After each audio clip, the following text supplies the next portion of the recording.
Hello students, करें इसको continue. देखो अपन ने लास्ट में क्वेश्चन किया था। क्वेश्चन अपने ये था निकाय द्वारा किया गया कार्य। एक तो अपने पास चीज क्या है, ये कार्य। एक तो अपन किसकी बात करेंगे, भी वर्क की बात करेंगे, ठीक है। दूसरा इस पे एक 80 कैलोरी। कैलोरी क्या है बच्चों, यूनिट्स ऑफ एनर्जी। एक अपन यूनिट्स ऑफ एनर्जी की बात करेंगे। और मैं तो ये कहता हूं बच्चों, इस चैप्टर में नहीं, केमिस्ट्री में जो यूनिट्स का रोल होता है ना, यूनिट्स का, फिजिकल केमिस्ट्री में कई बार तो ऐसे क्वेश्चन होते हैं, लंबे चौड़े क्वेश्चन होते हैं, यूनिट से क्वेश्चन सोल्व हो जाते हैं। अगर बच्चा यूनिट्स गौर से सीख ले, बहुत बार क्वेश्चन होते हैं ऐसे कि यूनिट से ही क्वेश्चन सोल्व हो जाते हैं। और कई बार बच्चों ये होता है, यूनिट्स नहीं पता है, यूनिट का इंटर कन्वर्जन नहीं पता है और क्वेश्चन गलत हो जाता है। तो 4 साल मेहनत तो की है, सॉरी 2 साल मेहनत तो की है 11th-12th में, लेकिन यूनिट से रिलेटेड जो प्रॉब्लम्स होती है ना बच्चों, बहुत सारे बच्चे सर्वाइव करते हैं जिनके यूनिट से रिलेटेड प्रॉब्लम है, इकाई से संबंधित समस्याएं, फिर उसका इंटर कन्वर्जन बदलना आना चाहिए। नीट 2019 के अंदर क्वेश्चन आया हुआ था, यूनिट दे रखी, आंसर में तो दे रखा था जूल, और बच्चे जो क्वेश्चन सोल्व कर लेते तो लीटर एटमॉस्फेयर में आ रहा था आंसर। तो लीटर एटमॉस्फेयर को जूल में कन्वर्ट करना जिस बच्चे को आ गया क्वेश्चन, उसका सही था। क्वेश्चन टिपिकल नहीं होते हैं, क्वेश्चन बड़े सिंपल क्वेश्चन आते हैं, कंपटीशन एग्जाम में बिल्कुल सिंपल क्वेश्चन आते हैं। लेकिन 2 शर्त रहती है, एक तो आपका सिलेबस पूरा कवर होना चाहिए, एक भी टॉपिक छोड़ा हुआ नहीं होना चाहिए।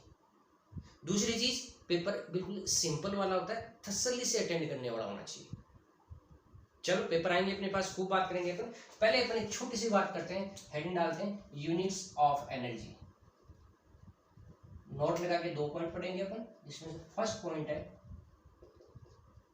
Units of energy. मुझे एक साथ नहीं लिखी हुई मिलेगी यूनिट्स, मैं अपने यहाँ 11th-12th में जितनी एनर्जी की यूनिट्स काम में आती हैं वो सारी एक साथ लिख रहा हूँ। सबसे ज्यादा जो यूनिट काम में आती है एनर्जी की, वो आती है बच्चों जूल। क्या आती है, जूल। और जूल को अपन किससे लिखते हैं, कैपिटल जे से। और 1 जूल इज इक्वल टू होता है बच्चों 1 न्यूटन इंटू मीटर, ऐसे होता है। आप बच्चों कार्य कैसे पढ़ते थे, आप कार्य ऐसे पढ़ते थे, कार्य क्या होता है, बल इंटू बल की दिशा में विस्थापन, F डॉट ए, ऐसे तो पढ़ते थे। ए लिख दो चाहे अक्ष लिख दो, उससे कोई फर्क नहीं पड़ेगा, ये तो बल है, ये विस्थापन है। बल इंटू बल की दिशा में विस्थापन, बल लगा रहे F है, बल की दिशा में विस्थापन ए या अक्ष है, तो बल इंटू बल की दिशा में विस्थापन क्या है, कार्य। कार्य क्या है, जूल। तो बल की यूनिट तो क्या होती है, न्यूटन, और विस्थापन की यूनिट क्या ले रहे हैं, मीटर। तो न्यूटन इंटू मीटर को ऊपर क्या बोल रहे हैं, जूल। तो 1 जूल इज इक्वल टू क्या होता है बच्चों, 1 न्यूटन इंटू मीटर। और बच्चों न्यूटन इज इक्वल टू क्या होता है, 1 न्यूटन इज इक्वल टू क्या होता है, KG metre upon second square. ये KG metre upon second square, तो ये बल की यूनिट लिखे हैं अपन, बल की यूनिट है KG metre upon second square into ये मीटर है ये, तो बताओ जो यूनिट क्या हो जाएगी, 1 KG metre square upon second square, जिसको अपन ऐसे भी लिख सकते हैं 1 KG metre square second inverse. आ रही बात समझ में, ध्यान से सुनना। 1 जूल इज इक्वल टू क्या होता है, 1 जूल इज इक्वल टू होता है 1 न्यूटन इंटू मीटर, ठीक है। न्यूटन इज इक्वल टू क्या होता है, KG into metre upon second square, metre है ये।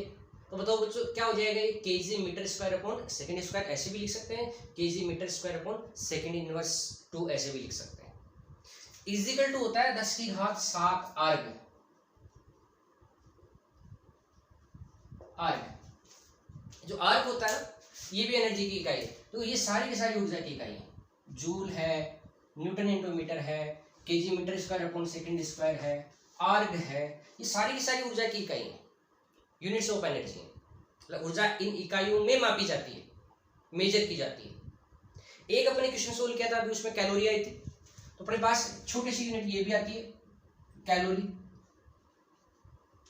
कैलोरी को लिखते हैं बच्चों CAL से, और 1 कैलोरी इज इक्वल टू होता है 4.184 जूल। और कैलकुलेशन में 4.184 होता है, इसको जो कैलकुलेशन करते हैं तो 2 डिजिट में ले लिया जाता है 4.2, है ना। 184 को 2 मान लिया जाता है, तो 4.2 जूल। ऐसे तो 1 कैलोरी इज इक्वल टू क्या होता है बच्चों? 4.2 जूल। और 1 जूल इज इक्वल टू क्या होता है? 10⁷ अर्ग। तो अपन क्या लिख सकते हैं? इज इक्वल टू 10⁷7 अर्ग। एक ही बात है बच्चों। एक कैलोरी इज इक्वल टू क्या होता है? 4.2 जूल इज इक्वल टू 4.2 नहीं लिखा है अपन ने, गलत लिख दिया, ये भी लिखना पड़ेगा। 4.2 इंटू 10⁷7 अर्ग। तो अपने पास ऊर्जा की क्या क्या इकाई आ चुकी है बच्चों? अपने पास जूल आ चुकी है, कैलोरी आ चुकी है, अर्ग आ चुकी है। ठीक है। एक ऊर्जा की इकाई होती है इलेक्ट्रॉन वोल्ट। ठीक है। आपने अगर परमाणु की संरचना वाला चैप्टर पढ़ा है 11th क्लास में, तो वहां परमाणु में क्या होता है, एक परमाणु में से जब इलेक्ट्रॉन निकालते हैं ना, जो एनर्जी देते हैं वो इलेक्ट्रॉन वोल्ट में देते हैं। इलेक्ट्रॉन वोल्ट क्या होता है? छोटी यूनिट होती है, बहुत ही छोटी यूनिट होती है।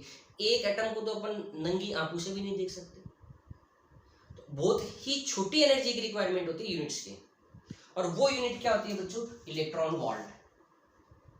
ई स्मॉल है, वी कैपिटल है। 1 electron volt is equal to क्या होता है बच्चों? 1.6 इंटू 10⁻⁹ जूल। अब बहुत छोटी यूनिट होती है, जूल को 1.6 इंटू 10⁻⁹ से मल्टीप्लाई करेंगे तब जाके इलेक्ट्रॉन वोल्ट आएगा। ठीक है। एक बच्चों एनर्जी की यूनिट मैं यहां लिख देता हूं। एक एनर्जी की यूनिट अपन इलेक्ट्रोकेमिस्ट्री में भी आएगी और आप फिजिक्स में पढ़ते हो। क्या पढ़ते हो? कूलाम इंटू वोल्ट को भी जूल कहते हैं। 1 कूलाम इंटू वोल्ट। क्यू तो क्या है? कूलाम। वी क्या है? वोल्ट। इसको भी क्या कहा जाता है बच्चों? 1 जूल। Coulomb into volt. ये बच्चों कूलाम इंटू वोल्ट ही तो है। इलेक्ट्रॉन वोल्ट, इलेक्ट्रॉन तो क्या है? चार्ज है, ये वोल्ट है। लेकिन ये तो इलेक्ट्रॉन ईवी इलेक्ट्रॉन वोल्ट है, ये तो इलेक्ट्रॉन वोल्ट है। एक कूलाम इंटू वोल्ट को क्या बोलते हैं? एक कूलाम इंटू वोल्ट को भी क्या कहा जाता है बच्चों? 1 जूल कहा जाता है। एक यूनिट अपने पास और आएगी बच्चों, 1 litre into atmosphere. 1 litre into atmosphere होता है बच्चों 101.3 joule. 1 litre into atmosphere is equal to क्या होता है? 101.3 जूल। इतनी सारी यूनिट्स आ चुकी हैं बच्चों अपने पास। जूल है, कैलोरी है, अर्ग है, इलेक्ट्रॉन वोल्ट है, लीटर एटमोस्फेयर है, न्यूटन इंटू मीटर है, KG metre square upon second square into metre है, या KG metre square upon second square ये है, इलेक्ट्रॉन वोल्ट है, जूल है, बहुत सारी यूनिट आ चुकी है। ये एनर्जी की यूनिट्स होती हैं बच्चों।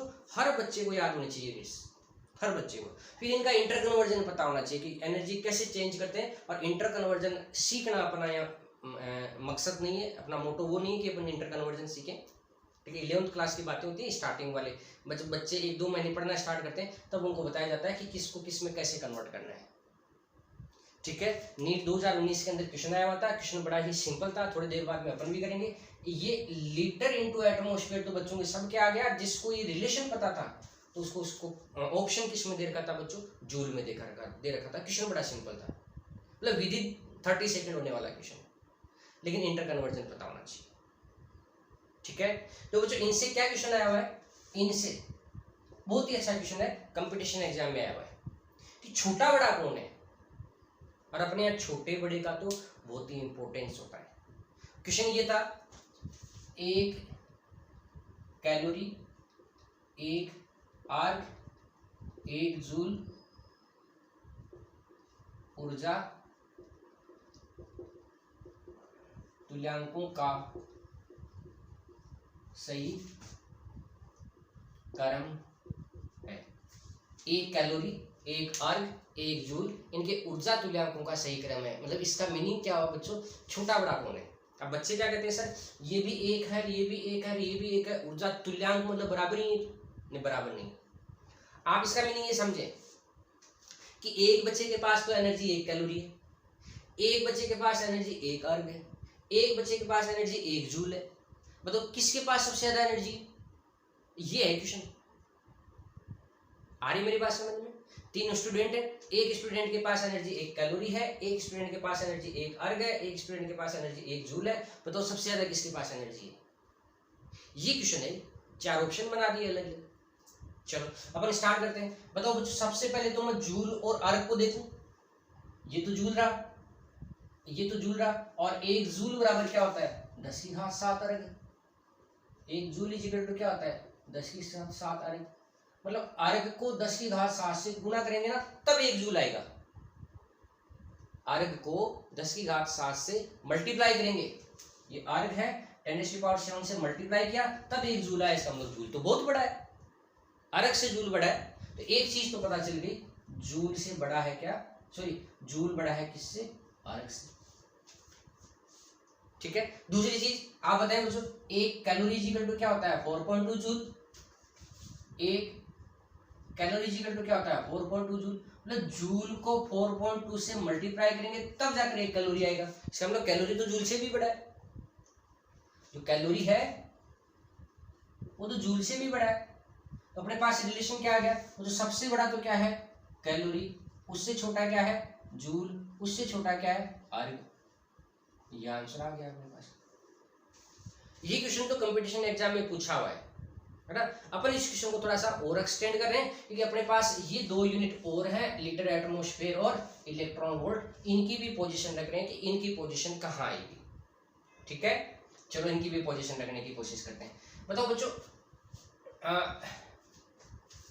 देखना इधर, चलो पहले किसको रखें, लीटर एटमॉस्फेयर को रख देते हैं। आप बताओ बच्चों, ये लिखा हुआ है जूल को 101.3 से गुणा करें तब 1 लीटर इंटू एटमॉस्फेयर आ रहा है। अरे जूल को 4.2 से मल्टीप्लाई करें तब 1 कैलोरी आ रहा है। आई मेरी बात समझ में, कि जूल को 4.2 से गुणा किया ना, मल्टीप्लाई किया तब 1 कैलोरी आया, और जूल को 101.3 से मल्टीप्लाई किया तब लीटर इंटू एटमॉस्फेयर आया। तो बताओ बड़ो बच्चों, इसमें बताओ लीटर इंटू एटमॉस्फेयर और कैलोरी में से कौन बड़ा हो गया, लीटर इंटू एटमॉस्फेयर। बड़ी संख्या से गुणा करें ना, तो ये लीटर इंटू एटमॉस्फेयर है ना, ये तो कैलोरी से भी बड़ा है। तो लीटर इंटू एटमॉस्फेयर कहाँ आ जाएगा बच्चों, क्वेश्चन अपना चेंज हो चुका है। इसमें लीटर इंटू एटमॉस्फेयर कहाँ आ जाएगा, यहाँ लीटर इंटू एटमॉस्फेयर। ठीक है, अब किसको और ऐड करना है अपन को, इलेक्ट्रॉन वोल्ट को।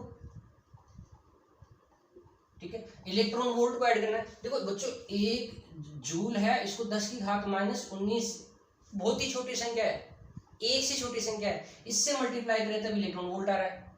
अब कुछ बच्चे क्या सोचते हैं, देखो सर जूल को इससे मल्टीप्लाई करें तब ये आ रहा है, इसका मतलब बड़ा तो कौन हो गया है, यही हो गया इलेक्ट्रॉन वोल्ट। नहीं बच्चों, देखो इसको मैं ऐसे भी तो लिख सकता हूँ ना, 1 electron volt is equal to 1.6 into 10⁻⁻19 joule है। तो बताओ बच्चों, 1 जूल बराबर क्या हो जाएगा, 1 इलेक्ट्रॉन वोल्ट बटे 1.6 इंटू 10⁻⁻19, ये हो गया ना। तो 10 की घात -19 ऊपर जाते 10 की घात 19, और 10 की घात 19 है तो इसको मैं 10 इंटू 10 की घात 18 कर सकता हूँ, और 10 को 1.6 से मल्टीप्लाई करेंगे तब कितना आ जाएगा बच्चों, 10 को किससे मल्टीप्लाई करें 1.6 से मल्टीप्लाई करें तो कितना आ जाएगा, लगभग 6 के करीब आएगा। अप्रोक्सीमेटली लिख रहा हूँ 6 इंटू 10 की घात 18 क्या आ जाएगा, ये इलेक्ट्रॉन वोल्ट। मतलब इलेक्ट्रॉन वोल्ट को 6 इंटू 10 की घात 18 से गुणा करें ना तब जाकर 1 जूल आया है। इसका मतलब इलेक्ट्रॉन वोल्ट तो बहुत ही छोटा है, तब इतनी बड़ी संख्या से मल्टीप्लाई करें तब 1 जूल आ रहा है। तो इलेक्ट्रॉन वोल्ट तो जूल से बहुत ज्यादा छोटा है, और अगर इलेक्ट्रॉन इसको 10 की घात आर्क को 10 की घात 7 से गुणा करते हैं ना तब 1 जूल आता है।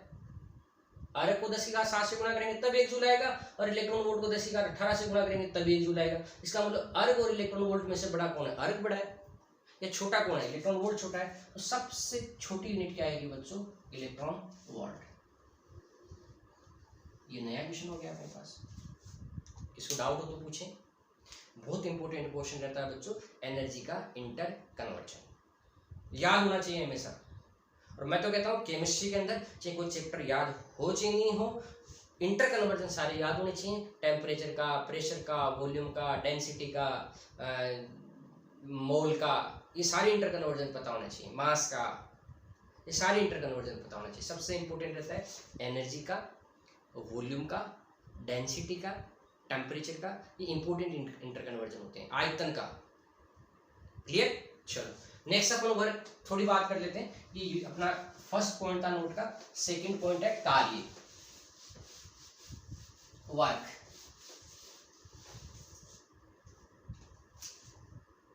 नोट का सेकंड पॉइंट है वर्क, कार्य। ठीक है बच्चों, कार्य अपन पढ़ चुके हैं, थोड़ी देर पहले मैंने बताया था कार्य क्या होता है, बल इंटू बल की दिशा में विस्थापन, ये पढ़ चुके हैं कार्य। ये तो अपन 9-10 में पढ़ लेते हैं कार्य, W is equal to F into अक्स बोल दे या ए बोल दे, कुछ भी बोले, ये तो बल है, ये बल की दिशा में विस्थापन, ये कार्य अपन पढ़ चुके हैं, ये अपने केमिस्ट्री में नहीं आएगा। एक बच्चों आप क्या पढ़ोगे फिजिक्स के अंदर आप प्रोसेस पढ़ोगे, प्रोसेस अपन केमिस्ट्री में भी पढ़ने वाले हैं, लेकिन उन प्रोसेस के वर्क नहीं पढ़ेंगे अपन। हो सकता है अपन कहीं मॉड्यूल सोल्व करें, सीट सोल्व करें, एक आधा क्वेश्चन आ जाए। अब एक आधे क्वेश्चन के लिए इतना बड़ा पोर्शन नहीं पढ़ा जाता है बच्चों, क्योंकि वो अपने सिलेबस का नहीं है, डाल देते हैं क्वेश्चन। ठीक है, आप एडियाबेटिक का वर्क पढ़ोगे, आप आइसोथर्मल का वर्क पढ़ोगे, आप उनके ग्राफ्स बनाओगे, ग्राफ्स के नीचे का जो एरिया है, नीचे का जो क्षेत्रफल है वो किसको बताएगा, कार्य को, वर्क को। ये आप फिजिक्स में पढ़ चुके हो, ये अपन यहाँ नहीं पढ़ेंगे वर्क। क्लियर बच्चों, अपन यहाँ जो वर्क पढ़ रहे हैं, फिलहाल जो मैं आपको वर्क पढ़ा रहा हूँ पीवी वर्क बता रहा हूँ। कौन से वर्क बता रहे हैं बच्चों, अपने यहाँ फिलहाल जो मैं आपको बता रहा हूँ पीवी कार्य। पीवी कार्य का मीनिंग होता है दाब आयतन कार्य, और इस कार्य की बात कर रहा हूं, और ये भी मैं बच्चों इररिवर्सिबल की बात कर रहा हूं।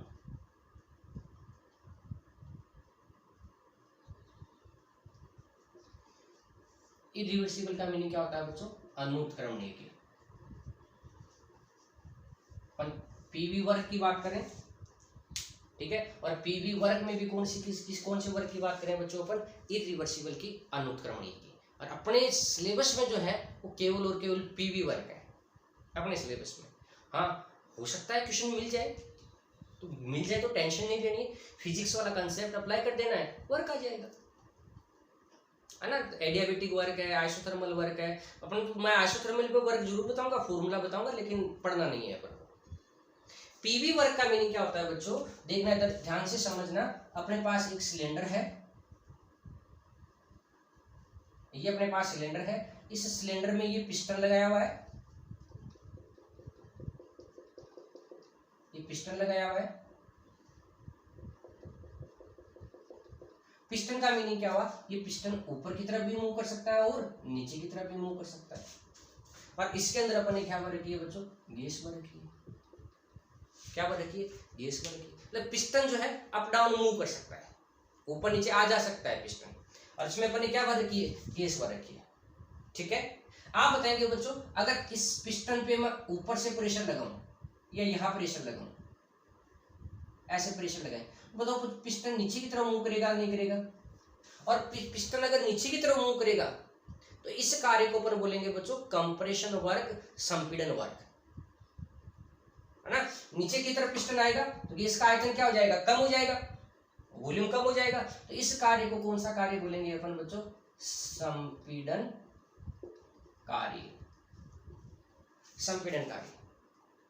क्लियर, मान लिया इस गैस का प्रेशर ज्यादा है तो गैस इस पिस्टन पे क्या करेगी, ऊपर की साइड में प्रेशर लगाएगी, ऊपर की साइड में प्रेशर लगाए तो पिस्टन किस डायरेक्शन में मूव करेगा, ऊपर की डायरेक्शन में। तो गैस का आयतन क्या हो जाएगा, बढ़ जाएगा, वॉल्यूम इंक्रीज हो जाएगा। जब वॉल्यूम इंक्रीज हो जाएगा तो इस कार्य को बोलते हैं बच्चों प्रसार कार्य, प्रसार कार्य, एक्सप्रेशन वर्क, कंप्रेशन वर्क और एक्सप्रेशन वर्क। फॉर्मूला वही है बच्चों, मतलब कार्य क्या होता है, बल इंटू विस्थापन। यहां जो बल है वो बल तो क्या है, दाब, आप लोग ऐसे पढ़ते होंगे। कार्य क्या होता है, बल इंटू बल की दिशा में विस्थापन। मतलब वो जो कार्य तो क्या है, यहाँ W से लिखेंगे अपन, लेकिन अब यहाँ बल नहीं है, बल की जगह क्या है, दाब है। कि प्रेशर ऊपर से लग रहा है या प्रेशर नीचे से लग रहा है। ऊपर से लग रहा है तो संपीड़न वर्क हो जाएगा, नीचे से लग रहा है तो प्रसार वर्क हो जाएगा। गैस अपने आप कार्य करेगी, अपने आप कार्य करेगी तो पिस्टन ऊपर की तरफ जाएगा, तो अपने आप कार्य करेगा तो प्रसार कार्य हो। तो अपन लिखा ना, निकाय द्वारा किया गया कार्य प्रसार कार्य होता है, अपने आप कार्य करता है। अगर इस सिस्टम के ऊपर से वर्क होगा, निकाय पर किया गया कार्य होगा तो संपीड़न कार्य, निकाय पर किया गया कार्य संपीड़न कार्य, निकाय द्वारा किया गया कार्य प्रसार कार्य। ठीक है, तो कार्य है क्या है, बल इंटू विस्थापन। तो बल यहाँ क्या है, दाब, और यहां पर विस्थापन क्या है, विस्थापन क्या है, पिस्टन ऊपर जा रहा है नीचे जा रहा है, गैस का आयतन चेंज हो रहा है। तो यह विस्थापन क्या होता है बच्चों, आयतन में परिवर्तन। और आयतन में परिवर्तन को अपन किससे लिखते हैं, डेल्टा वी से। इसे लिखते हैं डेल्टा वी से। तो डब्ल्यू इज इक्वल टू क्या होता है, पी डेल्टा वी। लेकिन यहाँ पर मैंने पहले वाले वीडियो में आपको साइन नोटेशन बताया था कि साइन नोटेशन क्या है। तो यहाँ साइन नोटेशन बहुत इंपॉर्टेंट है बच्चों। जो सभी प्रकार के पीवी वर्क होते हैं ना, सभी प्रकार के पीवी कार्य कैसे दिए जाते हैं, W is equal to minus P delta V से लिखे जाते हैं। सभी प्रकार के पीवी कार्य, कॉमन स्टेटमेंट बोल दिया बच्चों, कॉमन स्टेटमेंट। सभी प्रकार के पीवी कार्य क्या होते हैं, minus P delta we. P तो क्या है, दाब, एक तरीके का बलित तो है। डेल्टा वी क्या, आयतन में परिवर्तन, तो एक तरीके का विस्थापन तो है। तो याद रखना है अपन को, सभी प्रकार के पीवी कार्य का फॉर्मूला क्या होता है, W is equal to minus P delta V. दिमाग में रहना चाहिए फॉर्मूला, ठीक है। अब इस फॉर्मूले को अप्लाई कहाँ करें, कई बार क्या होता है बच्चे लास्ट का स्टेटमेंट याद रख लेते हैं, इसको भूल जाते हैं। देखो इधर, अगर अपन संपीड़न कार्य की बात करें, मान लिया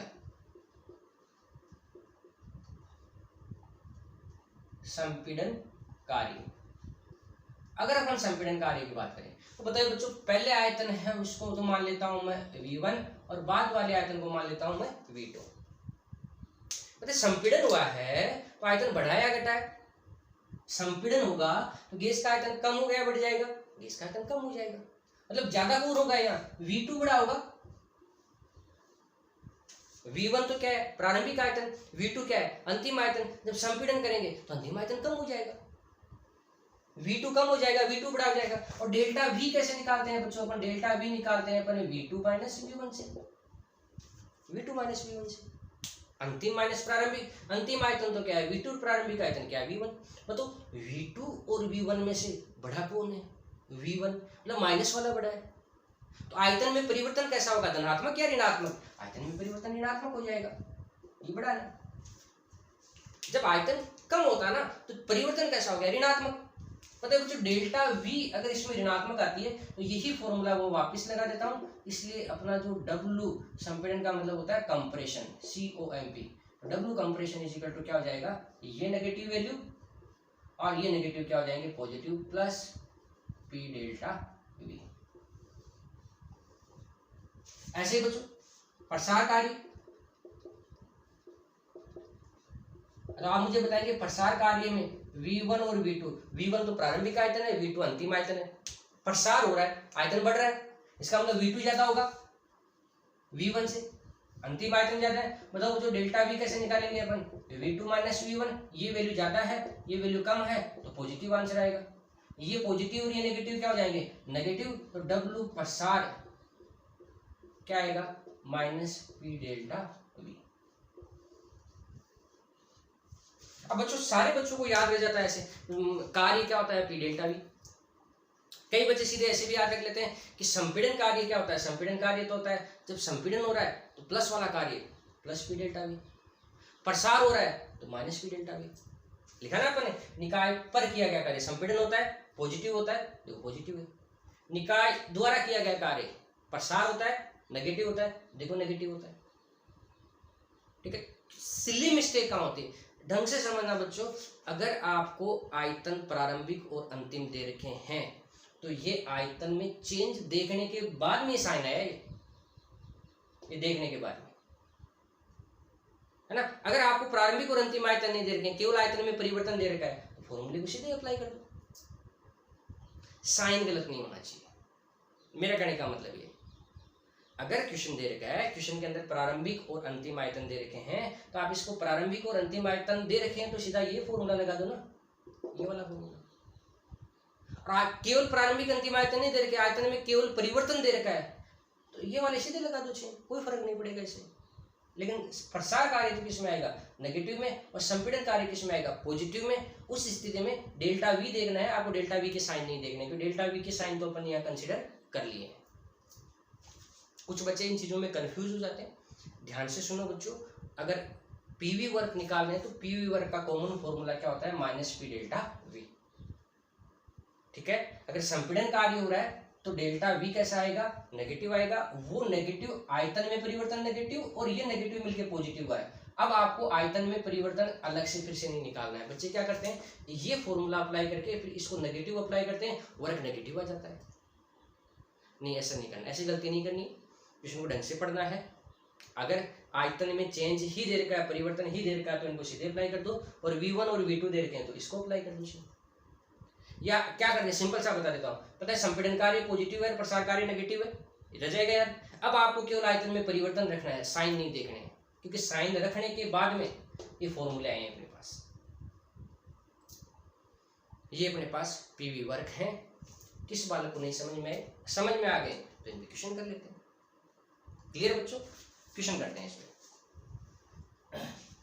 क्वेश्चन है अपना, यदि एक गैस 200 जूल ऊष्मा अवशोषित करती है, इसको मिटा देता हूं मैं।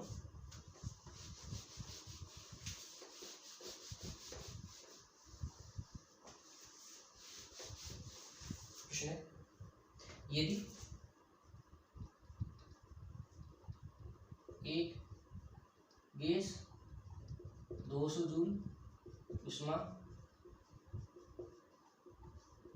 अवशोषित करती है तो 2 × 10⁵ 2 × 10⁵ newton upon metre square, 2 × 10⁵ newton upon metre square नियत दाब के विरुद्ध 500 सेंटीमीटर क्यूब तक प्रसारित होती है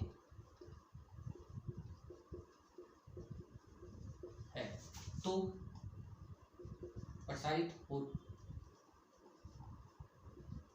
होती है तो डेल्टा ई ज्ञात करो। आंतरिक ऊर्जा में परिवर्तन निकालना है। क्वेश्चन समझ में आ गया। क्वेश्चन ये है, यदि एक गैस 200 जूल ऊष्मा अवशोषित करती है तो अवशोषित करती है, वह लिख देता हूं, अवशोषित करती है तथा लिख दो, क्वेश्चन सही हो जाएगा। तथा 2 × 10⁵ न्यूटन अपॉन मीटर स्क्वायर नियत दाब के विरुद्ध 500 सेंटीमीटर क्यूब तक प्रसारित होती है तो डेल्टा ई ज्ञात करना है। ठीक है बच्चों, देखो यहाँ जो आयतन दे रखा है ना, आपको प्रारंभिक और अंतिम आयतन नहीं दे रखे हैं, केवल आयतन में चेंज दे रखा है। 500 सेंटीमीटर क्यूब तक प्रसारित होती है, मतलब पहले कितनी थी नहीं पता, बाद में कितनी है नहीं पता, लेकिन पहले की तुलना में बाद में कितनी ज्यादा हो गई है 500 सेंटीमीटर क्यूब। समझे, पहले गैस ये इतनी थी, 500 सेंटीमीटर क्यूब तक प्रसारित हो गई। अब हो कितनी थी पता नहीं है, लेकिन पहले थी ना उससे 500 सेंटीमीटर क्यूब ज्यादा हो गई। मतलब ये जो दे रखा है ना आपको, ये डेल्टा वी दे रखा है आयतन में परिवर्तन। बताओ बच्चों, W इक्वल टू क्या होता है, W प्रसार है,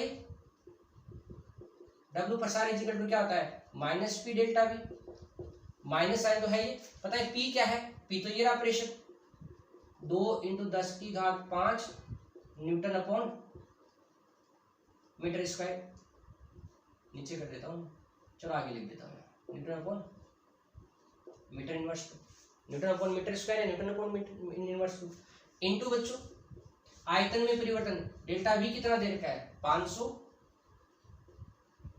सेंटीमीटर क्यूब। आगे बात समझ, अब सुनना ध्यान से। अब यहां देखो इधर ये मीटर इनवर्स टू है, ये सेंटीमीटर क्यूब है। अगर यहाँ मीटर, इसको भी मीटर में बदल ले तो ये घट सकता है, केवल मीटर बच सकता है। न्यूटन इंटू मीटर क्या होता है जूल। तो अपन को क्या करना है, इस सेंटीमीटर को मीटर में चेंज करना है।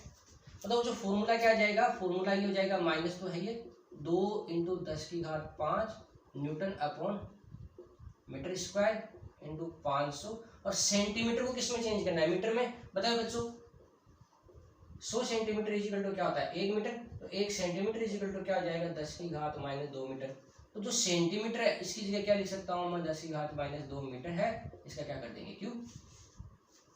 1 सेंटीमीटर इक्वल टू क्या हो जाएगा 10⁻² मीटर। तो बच्चों ये क्या हो जाएगा, माइनस तो है ये 2 × 10⁵ newton upon metre square into 500 into 10 की घात कितना आ जाएगा -6 मीटर क्यूब। आ गया।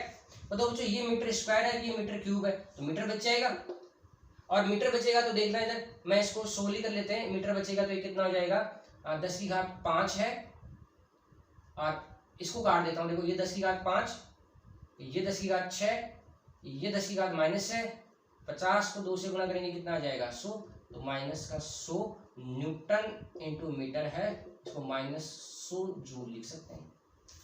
तो कार्य कितना हो गया -100 जूल प्रसार कार्य। अब ये आयतन में परिवर्तन दे रखा है आपको, V1 और V2 नहीं दे रखे हैं। अगर V1 और V2 दिए हुए रहते तो आपको साइन नहीं देखना था, केवल डेल्टा V दे के रख देना था, क्योंकि ये साइन तो delta V V2 minus V1 हटाने के बाद में है। और ऐसे याद रखें सभी प्रकार के पीवी कार्य क्या होते हैं, सभी प्रकार के पीवी कार्य होता है -P डेल्टा V, है ना। Delta V V2 minus V1 करने के बाद में फॉर्मूला आए हैं। बताओ बच्चों इसमें क्या पूछा है, डेल्टा E पूछा है, फ्लोट लगा देंगे अपन। फ्लोट क्या कहता है, डेल्टा E इक्वल टू क्या होता है Q प्लस W। बताएं Q निकाय 200 जूल उष्मा अवशोषित करती है, तो निकाय अवशोषित कर रहे हैं अर्थात निकाय को दे रहे हैं, तो ये तो पॉजिटिव में आएगी प्लस 200 जूल, और कार्य किसमें है -100 जूल। तो बताएं बच्चों डेल्टा E इक्वल टू क्या आ जाएगा, डेल्टा E इक्वल टू आ जाएगा +100 जूल। इसका मीनिंग क्या हुआ, निकाय की आंतरिक ऊर्जा कम हो गई या बढ़ गई, निकाय की आंतरिक ऊर्जा बढ़ गई। ऐसे क्वेश्चन है अपने पास। क्लियर बच्चों, अपन और क्वेश्चन करेंगे नेक्स्ट क्लास में, और नेक्स्ट क्लास में क्वेश्चन करने के बाद में अपन प्रोसेस पढ़ेंगे, और प्रोसेस में भी अपने पास क्वेश्चन आएंगे, क्वेश्चन करते जाएंगे। और बच्चों थर्मोडायनेमिक्स तो एक सबसे सिंपल टॉपिक होता है, सबसे इजी, केवल और केवल आपसे एक ही चीज मांगता है, क्वेश्चन प्रैक्टिस, है ना। कितने क्वेश्चन आते हैं, वेटेज देखो कंपटीशन एग्जाम में, ऐसे कोई कंपटीशन एग्जाम नहीं जिसमें थर्मोडायनेमिक्स का क्वेश्चन नहीं है। डायरेक्टली और इनडायरेक्टली नीट के अंदर 4 क्वेश्चन आते हैं इसके, मैं डायरेक्टली इनडायरेक्टली की बात कर रहा हूं, मतलब थर्मोडायनेमिक्स होती है दूसरे चैप्टर से रिलेटेड होती हैं। हो सकता है थर्मोडायनेमिक्स का क्वेश्चन सरफेस केमिस्ट्री से रिलेटेड डाल दे, हो सकता है इलेक्ट्रोकेमिस्ट्री से रिलेटेड डाल दे, हो सकता है धातुक्रम से रिलेटेड डाल दे, लेकिन थर्मोडायनेमिक्स अच्छे से आती है तो वो क्वेश्चन सारे हो जाते हैं। क्लियर बच्चों, ईमानदारी से नोट्स बनाएं और जितनी मैक्सिमम हो सके क्वेश्चन प्रैक्टिस करनी है इसकी। Clear, okay, thank you.